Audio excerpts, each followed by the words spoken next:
ప్రియ పరలోకమందున మా కన్న తండ్రి, ఈ ఉదయకాల సమయంలో తండ్రి మేమందరము మీ సన్నిధిలో కూడుకోవడానికి తండ్రి మీరు మా జీవితాల్లో చేసిన గొప్ప సహాయాన్ని బట్టి ఆశ్చర్యాన్ని బట్టి మీకే కృతజ్ఞత స్తుతులు చెల్లిస్తున్నాం తండ్రి.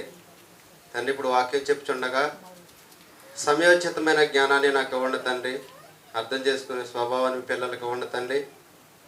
ఇక్కడ కూడి ఉన్న ప్రతి ఒక్క బిడ్డ కూడా తండ్రి వాక్యం విని వాక్యానుసారంగా నడుచుకుంటూ మా బ్రతుకులో తండ్రి మాలో ఇంకా ఏమైనా లోటుపాట్లు ఉంటే మీ అమూల్యమైన వాక్యంతో తండ్రి వాటిని మా యొక్క తప్పులను సరిదిద్దుకుంటూ మీరున్న నిత్యరాజ్యంలోని ప్రవేశించడానికి మీ కృప మా అందరికీ సహాయం దయచేయమని తండ్రి త్వరలో నన్న క్రీస్తు ప్రభువుల పేరిట వేడుకుంటున్నాను మా కన్న తండ్రి.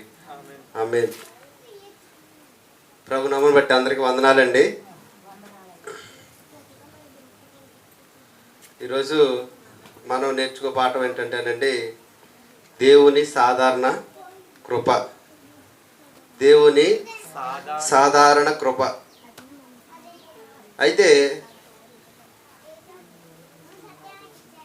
దేవుని కృపని భూమి మీద నమ్మిన వారు ఉన్నారు, నమ్మని వారు కూడా ఉన్నారండి. అసలు సాధారణ కృప అంటే ఏంటంటేనండి, దేవుని యొక్క సాధారణ కృప అంటే ఏంటంటేనండి, ఆయన కృప మంచివారి మీదను చెడ్డవారి మీదను సూర్యుని ఉదయింపజేస్తున్నాడు, అదేవిధంగా వర్షాన్ని కురిపిస్తున్నాడు.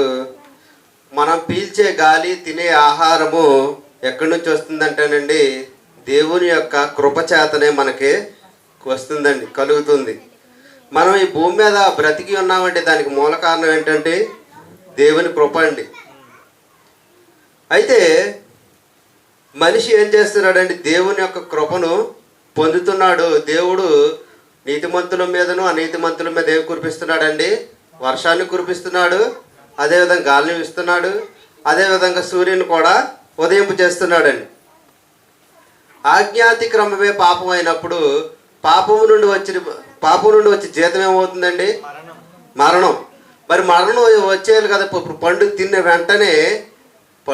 వెంటనే అవ్వ ఆదాములకు మరణం ఎందుకు రాలేదండి? ఆజ్ఞాతక్రమమే పాపం నుండి వచ్చే జీతం మరణం అయినప్పుడు పండు తెంపిన అంటే ఎందుకు వీళ్ళకి మరణం రాలేదండి? కేవలం దేవుని కృప అండి. దేవుని కృప వల్లే వీళ్ళకి మరణం అనేది సంభవించలేదండి. ఒకవేళ వాళ్ళు దేవుని కృప వాళ్ళ మీద లేకపోతే వాళ్ళు చనిపోయేవారు, వాళ్ళతో పాటు మనం ఈ భూలోకానికి వచ్చేవాళ్ళం కాదండి. అంటే దేవుని కృప వలన వాళ్ళు ఆ రోజు బతికారండి. అదేవిధంగా పాపం చేసిన తర్వాత దేవుడు ఏం చేశాడండి, వాళ్ళకి బట్టలు కుట్టించాడండి. బట్టలు కుట్టించి తర్వాత వాళ్ళ పిల్లల్లో కూడా ఇచ్చాడండి దేవుడండి. ఇదంతా ఏంటండి, దేవుని యొక్క కృప. అప్పుడు మొదలైనదండి మొదటి కుటుంబం. అప్పటి నుంచి అలా ఒక నిమిషం నుండి అంటే ఆదాము గారి నుంచి మన యొక్క కుటుంబాలు కూడా ఏర్పడుకుంటూ వచ్చినాయండి. అంటే ఆ కుటుంబం నుంచి మొదలయ్యి ఇప్పుడున్న కుటుంబాల వరకు ఎవరు చేసిన సహాయం అండి, దేవుని యొక్క సహాయము, దేవుని యొక్క కృప వల్లనే జరుగుతున్నాయండి.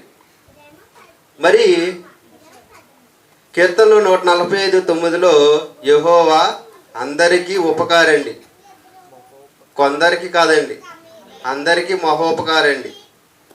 లోక 6:35 ఒకసారి చూస్తేనండి చివరిలో ఉంటుందండి. లోకా సువార్త 6:35 కృతజ్ఞత లేని వారి ఎడలను దుష్టుల ఎడలను ఉపకారి అయి ఉన్నాడు అంటండి. ఎవరి ఎడలండి? కృతజ్ఞత లేని వారి ఎడలను దుష్టుల ఎడలను దేవుడు ఎలా ఉన్నాడండి? ఉపకారి అయి ఉన్నాడు అంటండి. అంటే మంచివారికి ఉపకారం చేస్తున్నాడు, చెడ్డవారికి కూడా దేవుడు ఏం చేస్తున్నాడండి, ఉపకారం చేస్తూనే ఉన్నాడండి. అయితే యోబు గ్రంథం ఒకసారి చూద్దామండి. 35వ అధ్యాయం 11వ వచనం అండి. 35:11 అండి. భూజంతువుల కంటే మనకి ఎక్కువ బుద్ధి నేర్పుచు ఆకాశ పక్షుల కంటే మనకు ఎక్కువ జ్ఞానం కలగజేయచ్చు. నన్ను సృజించిన దేవుడు ఎక్కడనున్నాడని అనుకొనిన వారెవ్వరూ లేరంటండి. ఏంటండి, భూజంతువుల కంటే మనకి ఎక్కువ బుద్ధి నేర్పించాడంటండి దేవుడు. ఆకాశ పక్షుల కంటే మనకు ఎక్కువ జ్ఞానమును కలుగు చేశాడండి. అంటే భూమి మీద ఉన్న సమస్త జీవులన్నింటికంటే మనకి ఏం కలుగు చేశాడండి? దేవుడు జ్ఞానాన్ని కలుగు చేశాడు. దేవుడు జ్ఞానాన్ని కలుగు చేసినప్పుడు కూడా మనిషి ఏం ఉపయోగించుకోవట్లేదండి. అసలు ఈ సృష్టిని చేసిన దేవుడు ఎవరని ఆలోచించట్లేదు అంటండి. దేవుని యొక్క బాధ అండి అది. అయితే దేవుడు ఈ సృష్టిలో తన కృపచేతనే మనకన్నిటినీ ఉచితంగా అనుగ్రహిస్తున్నాడండి. సూర్యుని కానీ, చంద్రుని కానీ, గాలిని కానీ, నీటిని కానీ, భూమిని కానీ, ఆకాశమును కానీ, భూమి మీద పండే సమస్తమును కానీ దేవుడు మనకి ఉచితంగా తన కృపచేతన మనకి ఇస్తున్నాడండి. కానీ ఈ రకంగా వచ్చిన వాటిని మనిషి ఏం చేసుకుంటున్నాడంటేనండి, దుర్వినియోగపరుచుకుంటున్నాడండి. మనిషి దుర్వినియోగపరుచుకుంటున్నాడండి. ఫర్ ఎగ్జాంపుల్, మనిషి ఎలా దుర్వినియోగపరుచుకుంటున్నాడంటేనండి, ఈ మానవ దేహాన్ని కూడా దేవుడు ఇచ్చిందేనండి. ఈ దేహాన్ని ఏం చేస్తున్నాడంటేనండి, మనిషి మద్యపానానికి బానిస అవుతున్నాడండి. మద్యపానం తాగి తన యొక్క శరీరాన్ని పాడు చేసుకుంటున్నాడండి. మద్యపానం తాగడం వల్ల తన యొక్క శరీరానికే కాదండి, తన ఫ్యామిలీని కూడా నష్టింపజేస్తున్నాడండి. ఎలా అంటే, మందు తాగడం వల్ల తన శరీరంలో ఉన్న కిడ్నీలు పోయి తన ఆసుపత్రి పాలయ్యి చివరికి ఏమవుతాడండి? మరణిస్తాడు. మరణించిన తర్వాత తను నమ్ముకొని ఉన్న ఫ్యామిలీ ఏమవుతుందండి? రోడ్డున పడుతుంది. గుణవంతురాలైతే స్త్రీ అయితే తన కుటుంబాన్ని నిలబెట్టుకుంటుందండి. అయితే ఈ మనిషి ఏం చేస్తున్నాడండి? మద్యపానం వల్ల దేవుడు ఇచ్చిన కృపను దుర్వినియోగపరుచుకుంటున్నాడండి మద్యపానం తాగి. అదేవిధంగా గుట్కాలండి, ఈ కైనీలు, గుట్కాలు మొదలగి అన్నీ ఏం చేస్తున్నాడండి మనిషి? ఇవి తినడం కూడా కిడ్నీలు పాడైపోతాయండి. మనం తినే ఆహారాన్ని వడకట్టాలి. అదేవిధంగా ఆ చెత్త తిన్నా సరే ఏం చేయాలండి? కిడ్నీలు వడకట్టాలి. దీన్ని మన శరీరంలో ఉన్న దాన్ని వడకట్టడం కాకుండా బయట నుంచి వచ్చే వ్యర్థాలను కూడా వడకట్టినప్పుడు ఏమవుతుందంటే కిడ్నీల మీద లోడ్ ఎక్కువ పడిపోతుందండి. ఉన్నదానికంటే ఎక్కువ పడిపోయినప్పుడు అవి ఏమవుతాయండి? పాడైపోతాయి. గుట్కాలు ఇవి కూడా నవ్వడం వల్ల తన జీవితాన్ని పాడు చేసుకుంటున్నాడండి. అదేవిధంగా పొగ తాగడం వల్ల అండి, సిగరెట్లు కాల్చడం వల్ల తన యొక్క జీవితాన్ని నాశనం చేసుకుంటున్నాడు. ఊపిరితిత్తులు నాశనం చేసుకుంటున్నాడండి. అంటే మనిషి ఏం చేస్తున్నాడండి? దేవుని యొక్క కృపను దుర్వినియోగం చేసుకుంటున్నాడు మనిషి. దేవుని యొక్క కృపను దుర్వినియోగం చేసుకుంటున్నాడు. ఏమండి, దేవుడు ఈ సృష్టిలో అనేకమైన పళ్ళు ఇచ్చాడండి. ఏమండి, ఒక్కొక్క పండు తింటే ఎంత ఆరోగ్యం అండి ఆరోగ్యానికండి. యాపిల్ తింటే ఆరోగ్యం అండి, జాంకాయ తింటే ఆరోగ్యం అండి, బీట్రూట్ తింటే ఆరోగ్యం అండి. ఏమండి, ఈ సృష్టిలో చాలా అనేకమైన పళ్ళు ఇచ్చాడండి, అనేకమైన ఆహార పదార్థాలు ఇచ్చాడండి. కానీ మనిషి వీటన్నిటిని వదిలేసి ఏం చేస్తున్నాడంటే పనికిరాని వాటి కోసం ప్రాకులాడుతున్నాడండి. పైగా ఆ పనికిరాని వాటి కోసం తను కష్టపడి సంపాదించిన ధనాన్ని వెచ్చిస్తున్నాడండి. ఏమండి, దేవుడు ఆరోగ్యకరమైన ఆహారాన్ని ఇస్తే తన కృపచేత మనిషి దాన్ని పాడు చేసుకుంటూ తనకి నష్టాన్ని తెచ్చుకుంటున్నాడండి.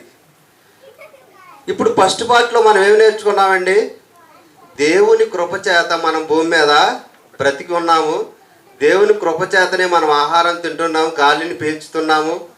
ఈ భూమి మీద ఉన్న సమస్తమును కూడా దేవుడు దేని చేత ఇచ్చాడంటే కృపచేతనే ఇచ్చాడండి. అయితే ఇవన్నీ ఇచ్చిన దేవుడు మన ముందు ఒక విషయాన్ని ముందు పెట్టేశాడండి. ద్వితీయోపదేశకాండం అండి 30వ అధ్యాయము 15వ వచనమండి.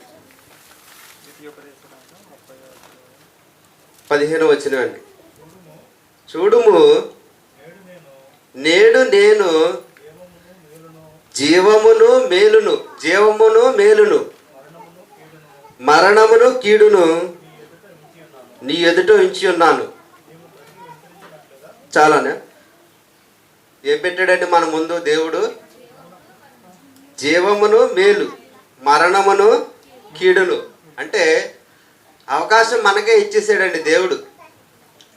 మరణం ఇచ్చాడు, జీవం ఇచ్చాడు, మరణం ఉందని చెప్పాడు. అదేవిధంగా మేలు ఇచ్చాడు, కీడు ఉందని కూడా దేవుడు చెప్పేశాడండి. అయితే వీటిని నిర్ధారించుకోవాల్సిన అవసరం ఎవరిదండి? మనిషిదేనండి. ఇంకా వచ్చినవండి చూసుకుందాం. 19 వచ్చినవండి, అదే వచ్చిన అధ్యాయంలో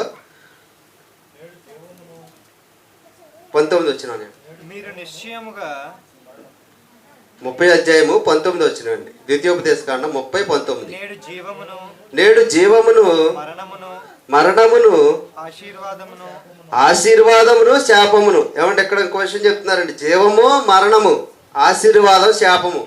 ఇప్పుడు మన బ్రతుకులలోకి జీవం రావాలన్నా, మరణం రావాలన్నా, ఆశీర్వాదం రావాలన్నా, శాపం రావాలన్నా ఎవరి మీద ఉందండి? ఇది మన మీదే. మనం తీసుకోవాల్సిన నిర్ణయం ఏంటండి ఇది? మన ముందు వీటిని పెట్టాడు. తర్వాత దేవుడు మనకి జ్ఞానాన్ని ఇచ్చాడండి. ఏమండి, జ్ఞానం అవ్వకుండా దేవుడు వీటిని ముందు పెట్టలేదండి మనకి. వీటిని పెట్టిన తర్వాత మనకి ఏం చేశాడండి?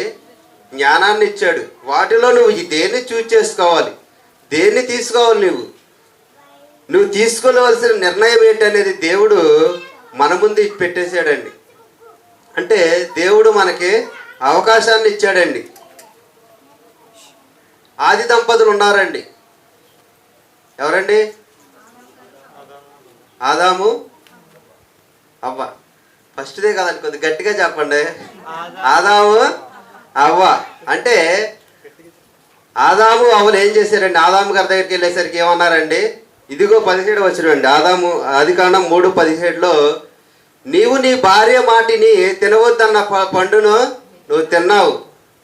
నీవు నీ భార్య మాట విన్నావు కానీ తండ్రి అయిన దేవుని మాట నువ్వు వినలేదు. నేను నీకు జ్ఞానాన్ని ఇచ్చాను, నీకు బుద్ధిని ఇచ్చాను. ఆ పండు తినవద్దని నేను చెప్పాను.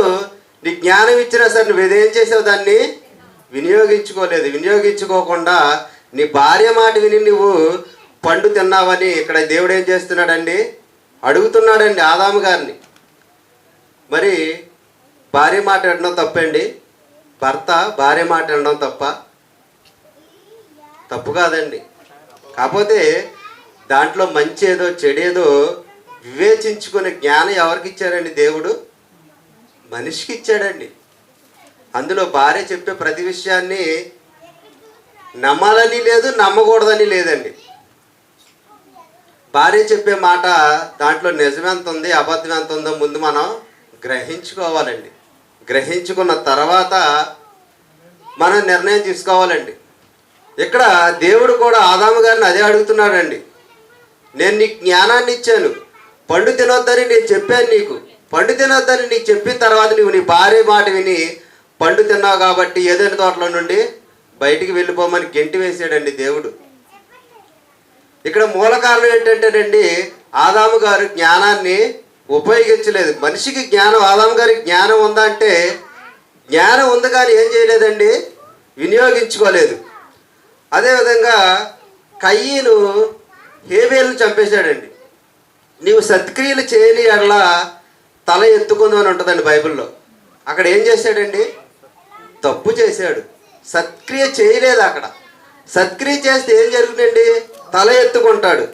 కానీ ఇక్కడ కయ్యను గారి సత్క్రియ అనేది చేయలేదు. సత్క్రియ చేయాల్సిన జ్ఞానం నీకు ఇచ్చాను నేను, కానీ నువ్వు జ్ఞానాన్ని వినియోగించుకోలేదు అని దేవుడు కయ్యను గారిని ఏం చెప్తున్నాడండి?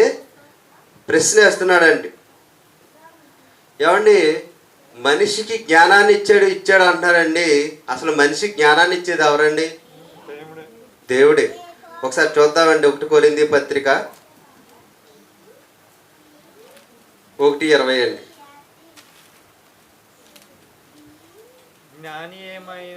జ్ఞాని ఏమాయను, శాస్త్రి ఏమాయను, ఈ లోకపు తర్కవాది ఏమాయను. ఈ లోక జ్ఞానమును దేవుడు వెర్రితనముగా చేశాడంటండి. దేనండి? ఈ లోక జ్ఞానాన్ని దేవుడు ఏం చేశాడండి? వెర్రితనముగా చేశాడంటండి. ఈ లోక జ్ఞానాన్ని దేవుడు వెర్రితనంగా ఎందుకు చేశాడండి? ఈ లోక జ్ఞానాన్ని దేవుడు ఎందుకు వెర్రితనంగా చేశాడండి? ఆ కిందని 21 వచనం చూద్దామండి. దేవుడి జ్ఞానానుసారంగా లోకము తన జ్ఞానం చేత దేవుని ఎరగనందున. ఏమండి, దేవుని జ్ఞానానుసారంగా లోకం ఏం చేసిందండి? దేవుని జ్ఞానాన్ని ఎరగలేదండి. దేవుడు అంటే ఎవరో తెలుసుకోలేకపోయారండి. ఏమండి, ఈరోజు మనకి కోటేశ్వర అక్క గారు మంచి మంచి ఆహార పదార్థాలు వండి తీసుకొచ్చారండి. ఇప్పుడు అవి ఎవరు వండారని అడిగితే ఏం చెప్తామండి? పలానా కోటేశ్వర అక్క గారు వండారని చెప్తామండి మనం. ఫర్ ఎగ్జాంపుల్ ఇల్లు ఎవరు కట్టారంటే పలానా వాళ్ళు కట్టారని చెప్తామండి. అదేవిధంగా ఈ సృష్టిలో ఉన్న ప్రతి దాన్ని మనిషి అడిగినప్పుడు ఏం చెప్తాడండి? పలానా వ్యక్తి కట్టాడని చెప్తూ ఉంటాడు. కానీ ఈ సృష్టిని చూసినప్పుడు ఇంత మంచి గాలిని ఎవరిచ్చారు, ఇంత మంచి ఆహారాన్ని ఎవరిచ్చారు, ఇంత మంచి పండ్లను ఎవరిచ్చారు, ఈ భూమిని ఎవరిచ్చారు, ఈ ఆకాశాన్ని ఎవరిచ్చారు అని చెప్పినప్పుడు మనిషి నోటి నుంచి దేవుడు అన్న మాట రాదండి. ఈ పంట ఎవరు పండించారంటే నేనే అంటాడు, కానీ దేవుడు ఇచ్చాడు అనరండి. ఏమండి, ఎవరు పండించారు ఈ పంట? దేవుడిచ్చాడు. కానీ మనిషి ఏం చెప్తాడంటే నేనే పండించానని చెప్తాడండి. ఆయన విత్తనం వేస్తే దాన్ని మొలకెత్తిచ్చేది ఎవరండి? దేవుడు. నీరు కడితే దాన్ని పెంచి పెద్దది చేసేది ఎవరండి? దేవుడే.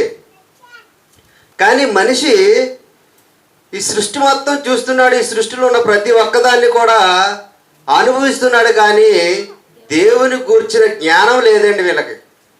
ఎవరి గురించి జ్ఞానం లేదండి? దేవుని గురించిన జ్ఞానం లేదు.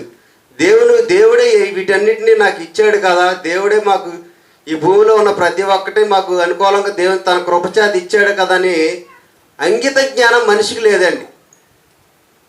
మరి మనిషికి జ్ఞానం లేదంటే జ్ఞానం ఉంది, కానీ దాన్ని దేవుని విషయంలో ఏం చేస్తున్నాడండి? వినియోగించట్లేదు. దేవుని జ్ఞానంతో దాన్ని చూడట్లేదు.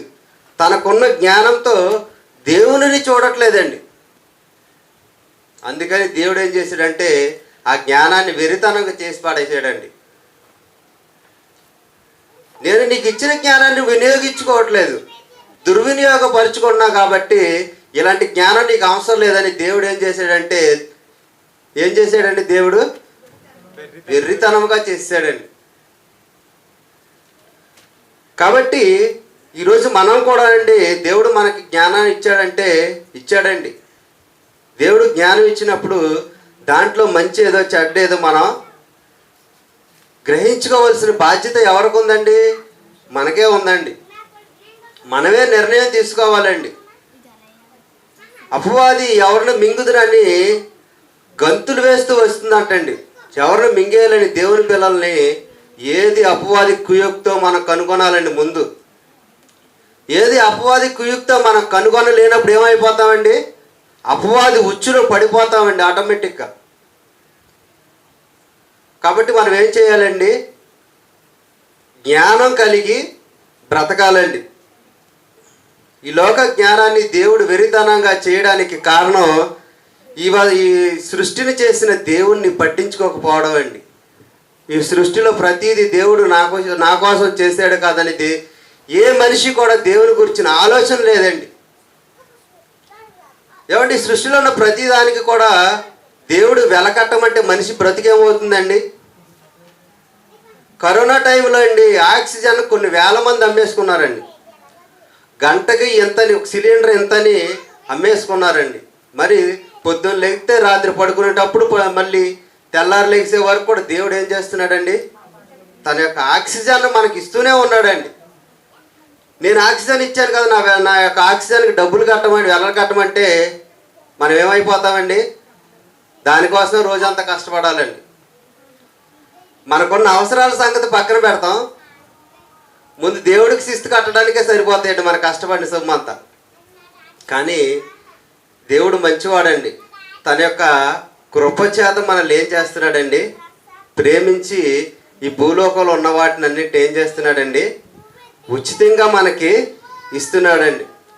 ఎంత ఉచితంగా ఇచ్చినప్పుడు కూడా మనిషి ఏం చేస్తున్నాడండి? దేవుణ్ణి గ్రహించట్లేదండి. ఏమంటే అర్థమైందండి? వీటన్నిటినీ దేవుడు తన కృపచేత మనకు ఫ్రీగా ఇస్తున్నాడు. కానీ దేవునిని గ్రహించట్లేదండి మనిషి. కానీ ఈ ప్రకృతి మాత్రం దేవుని పని చేస్తుందండి. కీర్తనలో 119వ కీర్తన అండి. అవి ఏం చేస్తున్నాయి ఒకసారి చూద్దామండి. 119వ కీర్తన అండి.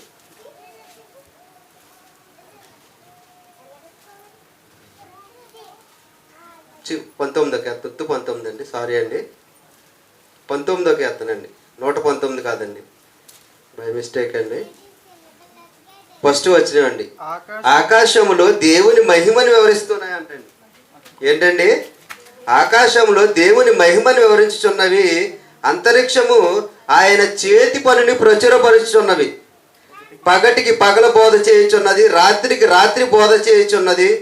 వాటికి భాష లేదు, రాత్రికి రాత్రి జ్ఞానం తెలుపుచున్నది. వాటికి భాష లేదు, మాటలు లేవు, వాటి స్వరము వినబడదు.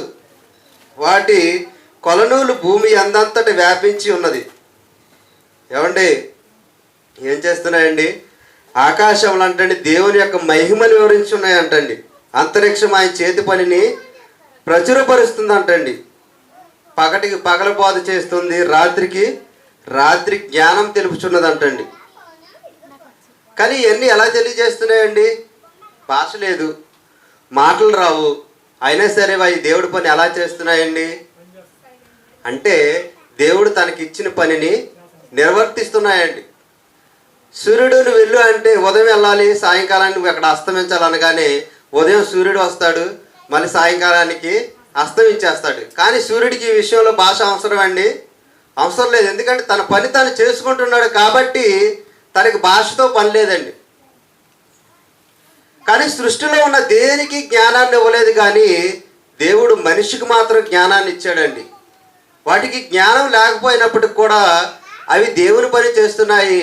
జ్ఞానం ఉన్న మనిషి మాత్రం దేవుని పని చేయట్లేదండి. అదే ఇంకో వచనం చూసుకుందామండి.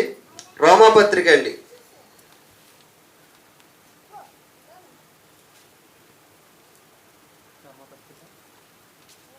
1వ అధ్యాయం అండి.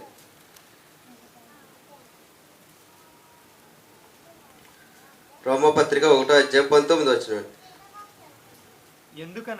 ఎందుకనగా దేవుని గూర్చి తెలియశక్యమైనదేదో అది వారి మధ్య విశదమై ఉన్నది. దేవుడు అది వారికి విశదపరిచెను. దేవుడు తెలియజేశాడు ఆయన అదృశ్య లక్షణాలు, అనగా ఆయన నిత్యశక్తి, దేవత్వమును, జగదుత్పత్తి మొదలుకొని సృష్టింపబడిన వస్తువును ఆలోచించటం వలన తేటపడుచున్నది. ఏం చేయడం వల్ల అండి? ఈ సృష్టిలో ఉన్న ప్రతి దాన్ని చూసినప్పుడు దేవుని యొక్క శక్తి, దేవుని యొక్క అదృశ్య లక్షణాలు ఏం చేస్తాయంటండి? తేటపడతాయండి. అంటే దేవుడు అంటే ఎవరో మనకి తెలుస్తాయండి. మరియు వారు దేవునిని ఎరిగి ఆయనను దేవునిగా మహిమపరచలేదంటండి. దేవుని ఎరిగి దేవునిగా మహిమపరచలేదు, కృతజ్ఞతలు స్తుతులు చెల్లింపనూ లేదు. కానీ తమ వాదముల యందు వ్యర్థులయ్యి వారి అవివేక హృదయము అంధకారమాయను. తాము జ్ఞానులమని చెప్పుకొనుచు బుద్ధిహీనులు అయిపోయారంటండి. ఏమండి, ఏం చేశాడండి ఇక్కడ? ఈ ప్రకృతిలో సృష్టిని చూడండి. ఈ సృష్టిలోని నా యొక్క అదృశ్య లక్షణాలు, నేనంటే ఏంటో, అంటే దేవుడు అంటే ఏంటో కనిపిస్తుందని, నా యొక్క దేవత్వం అంటే ఏంటో ఈ సృష్టిలో కనిపిస్తుంది. ఈ సృష్టిని పరిశీలన చేయండి అని దేవుడు చెప్పినప్పుడు వీళ్ళు ఎలా ఉన్నారండి? పరిశీలించలేదండి. దేవుని యొక్క జ్ఞానాన్ని వీరు కనుగొనలేదండి. పైకి వీళ్ళు ఎలా చెప్పుకుంటున్నారు? మేము జ్ఞానులు అని చెప్పుకుంటున్నారు. వీళ్ళు ఏమన్నారండి? దేవుడు బుద్ధిహీనులు మీరు అని చెప్తున్నాడండి. ఎందుకంటే ఈ సృష్టిలో వీళ్ళు పనికిరాని విషయాలను జ్ఞానులని చెప్పుకుంటున్నారు, కానీ పనికొచ్చే విషయాలలో జ్ఞానులని అవ్వట్లేదండి. ఈ 60-70 ఏళ్ళ జీవితం కోసమే వీళ్ళు ఈ భూమిలోని సృష్టిలో కనిపెడుతున్నారు విషయాలను కానండి. నిత్య జీవాన్ని ఇచ్చే తండ్రి గురించి వీళ్ళు ఏం చేయట్లేదండి, ఆలోచించట్లేదు. మరి వీళ్ళకి జ్ఞానం లేదా అంటేనండి, దేవుడు జ్ఞానాన్ని ఇచ్చాడు కానీ జ్ఞానం ద్వారా వీళ్ళు ఏం చేయట్లేదండి, గ్రహింపట్లేదండి. అందుకని దేవుడు ఏం చేశాడండి, లోక జ్ఞానాన్ని వెర్రితనంగా చేశాడండి. మనం ఇప్పటికి 2 విషయాలకు నేర్చుకున్నామండి. ఒకటి, ఈ భూమి మీద మనం నివసిస్తున్నామంటే ఈ పీల్చే గాలి, తినే ఆహారము, ఈ భూమి, ఆకాశము, అదేవిధంగా ఈ సృష్టిలో ఉన్న ప్రతి ఒక్కటి మనకు వస్తున్నాయంటే, మనం పిల్లలను కంటున్నామంటే వారు పెరిగి పెద్ద అవుతున్నారంటే ఎవరి వల్ల అండి, దేవుని కృప వల్ల అండి. దేవుని కృప వల్ల ఇవన్నీ జరుగుతున్నాయి. రెండో విషయం ఏంటంటేనండి, దేవుడు మనకి జ్ఞానాన్ని ఇచ్చాడు. ఆ జ్ఞానాన్ని ఏది మంచో ఏది చెడో నిర్ణయించుకోవాల్సిన బాధ్యత కూడా దేవుడు మనపై ఉంచాడండి. జీవము మరణము మీ ముందు పెట్టాను అన్నాడండి దేవుడు.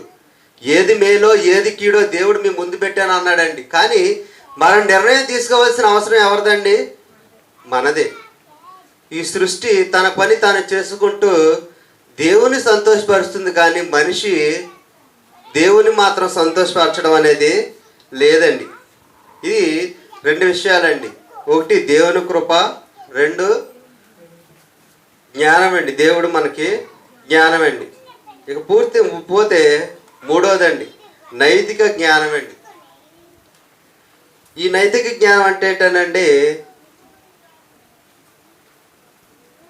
దీనికి భక్తులే కాదండి, ఎవరైనా ఈ పని చేయొచ్చండి. నైతిక జ్ఞానం అంటే దేవుని ఎరగని వారైనా చేయొచ్చు, ఎరగని వారినైనా చేయవచ్చండి. ఫర్ ఎగ్జాంపుల్, యాక్సిడెంట్ అయిపోయి అక్కడ వ్యక్తి పడిపోయాడండి.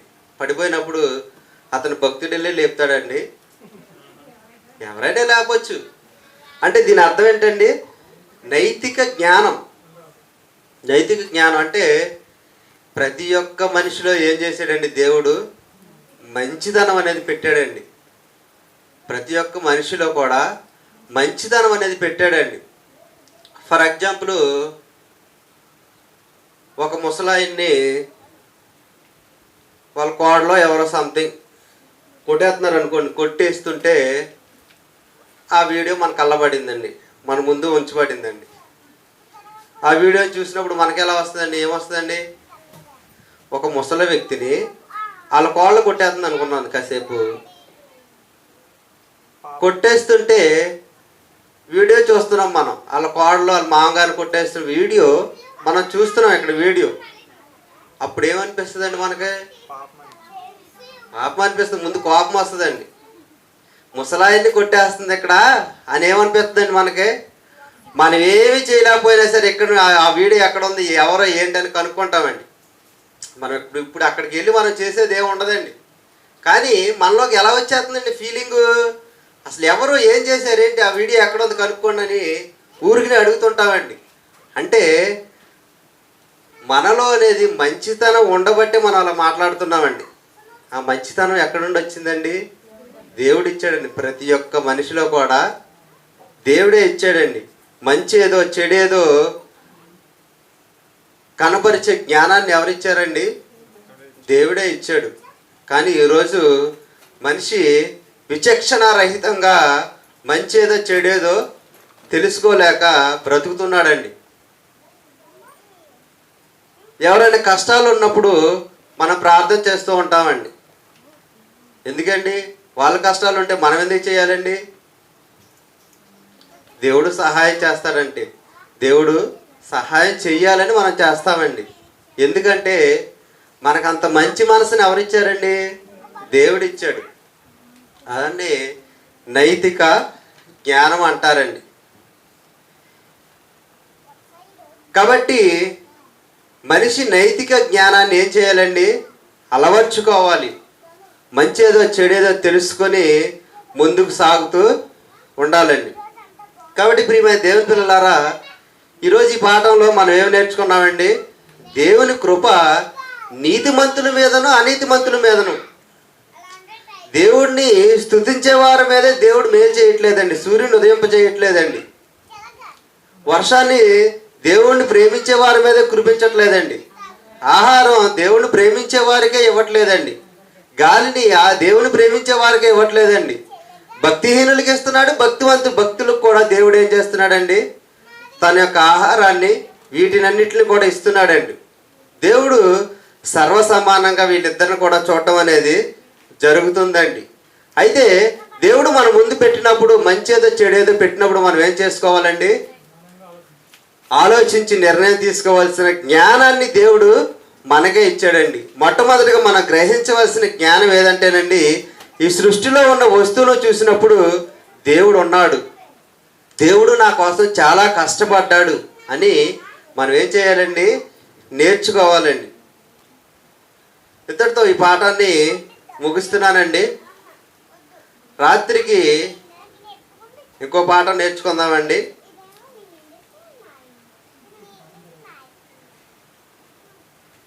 దేవుడు అందరికీ వెలుగునిచ్చాడు, అందరికీ భూమినిచ్చాడు, అందరికీ వర్షాన్ని ఇచ్చాడు, అందరికీ ఆహారం ఇచ్చిన దేవుడు అందరికీ పిల్లలు కూడా ఇచ్చాడు.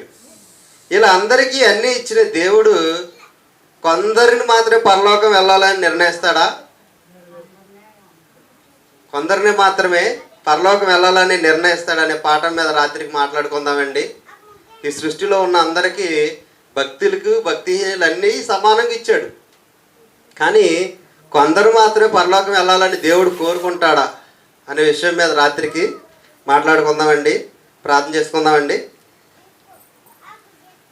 ప్రియ పరలోకమందున మా కన్న తండ్రి, ఈ యొక్క ఉదయకాల సమయంలో తండ్రి మీ పిల్లలతో కొన్ని మాటలు మాట్లాడాను తండ్రి.